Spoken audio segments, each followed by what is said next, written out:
The Book of Judges. Chapter 16. Samson went to Gaza, and there he saw a prostitute, and he went in to her. The Gazites were told, "Samson has come here," and they surrounded the place and set an ambush for him all night at the gate of the city. They kept quiet all night, saying, "Let us wait till the light of the morning. Then we will kill him." But Samson lay till midnight, and at midnight he arose and took hold of the doors of the gate of the city and the two posts, and pulled them up, bar and all, and put them on his shoulders, and carried them to the top of the hill that is in front of Hebron. After this he loved a woman in the valley of Sorek, whose name was Delilah. And the lords of the Philistines came up to her and said to her, "Seduce him, and see where his great strength lies, and by what means we may overpower him, that we may bind him to humble him. And we will each give you 1,100 pieces of silver." So Delilah said to Samson, "Please tell me where your great strength lies, and how you might be bound, that one could subdue you." Samson said to her, "If they bind me with 7 fresh bowstrings that have not been dried, then I shall become weak and be like any other man."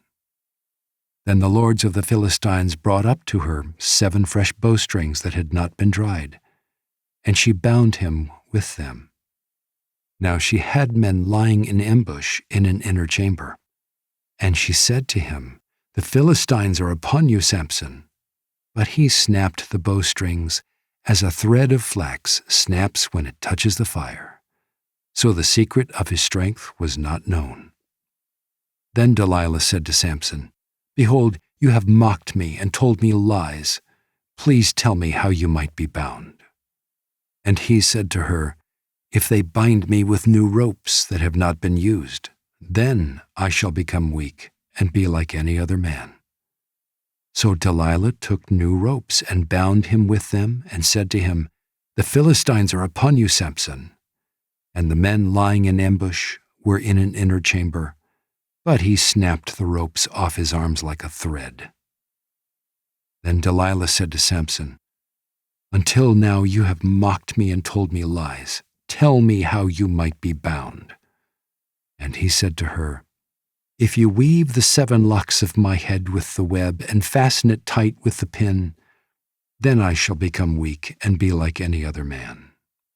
So while he slept, Delilah took the 7 locks of his head and wove them into the web, and she made them tight with the pin and said to him, "The Philistines are upon you, Samson." But he awoke from his sleep and pulled away the pin, the loom, and the web.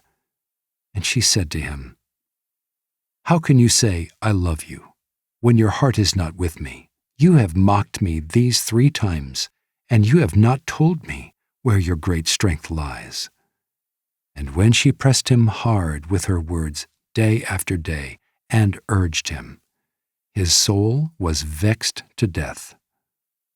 And he told her all his heart, and said to her, "A razor has never come upon my head, for I have been a Nazirite to God from my mother's womb. If my head is shaved, then my strength will leave me, and I shall become weak and be like any other man." When Delilah saw that he had told her all his heart, she sent and called the lords of the Philistines, saying, "Come up again, for he has told me all his heart." Then the lords of the Philistines came up to her and brought the money in their hands. She made him sleep on her knees, and she called a man and had him shave off the 7 locks of his head. Then she began to torment him, and his strength left him, and she said, "The Philistines are upon you, Samson." And he awoke from his sleep and said, "I will go out as at other times and shake myself free." But he did not know that the Lord had left him. And the Philistines seized him and gouged out his eyes and brought him down to Gaza and bound him with bronze shackles. And he ground at the mill in the prison. But the hair of his head began to grow again, after it had been shaved. Now the lords of the Philistines gathered to offer a great sacrifice to Dagon their god and to rejoice. And they said, "Our God has given Samson our enemy into our hand." And when the people saw him, they praised their God, for they said, "Our God has given our enemy into our hand, the ravager of our country, who has killed many of us." And when their hearts were merry, they said, "Call Samson that he may entertain us." So they called Samson out of the prison, and he entertained them. They made him stand between the pillars. And Samson said to the young man who held him by the hand, "Let me feel the pillars on which the house rests, that I may lean against them." Now the house was full of men and women.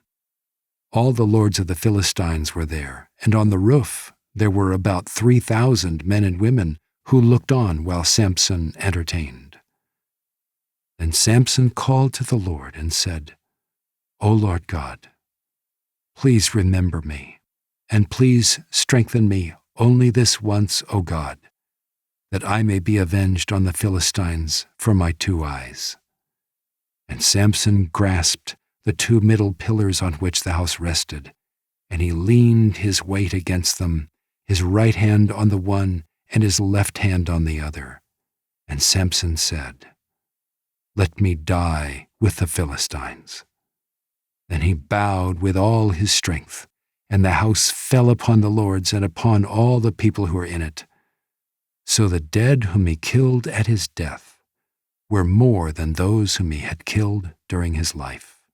Then his brothers and all his family came down and took him and brought him up and buried him between Zorah and Eshtaol in the tomb of Manoah his father. He had judged Israel 20 years.